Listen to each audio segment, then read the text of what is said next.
यवतमाळ वाशिम या लोकसभा मतदारसंघात 26 उमेदवार निवडणूक रिंगणात असून प्रचाराची रणधुमाळी जोरात सुरू आहे।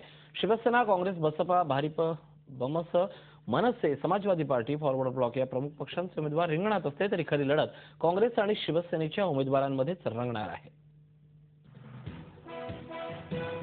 यवतमाळ जिल्ह्यातील 4 आणि वाशिममधील 2 विधानसभा मतदारसंघ मिळून यवतमाळ वाशिम हा नवा मतदारसंघ निर्माण झालाय।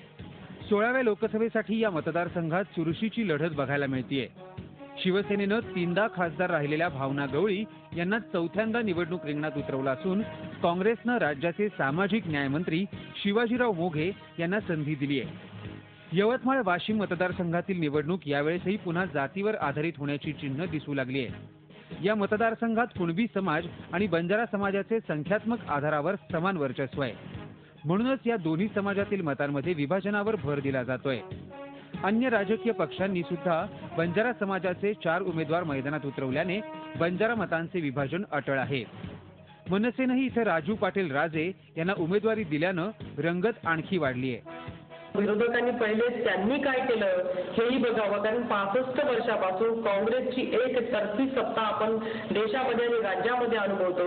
मग तुम्ही जर काम केलं तर काय आत्महत्या झाल्या, तुम्ही जर काम करत असाल तर मग एमएससीचा प्रश्न काय, तुम्ही जर काँग्रेस काम करत असेल तर मग या ठिकाणच्या प्रकल्पाचा विषय का भिजत पडलेला आहे, हाही प्रश्न माझ्या विरोधकांना आहे।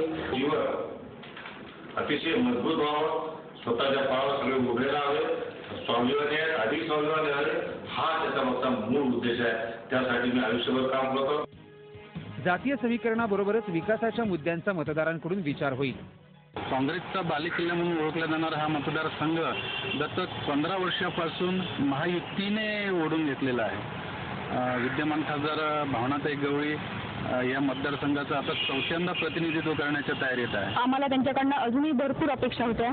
त्यांनी महिलांसाठी प्रासदनगृह, शौचालय वगैरे बांधावी अशी आम्हाला अपेक्षा होती। महिलांसाठी व्यासपीठ उपलब्ध करून द्यायला हवे होते।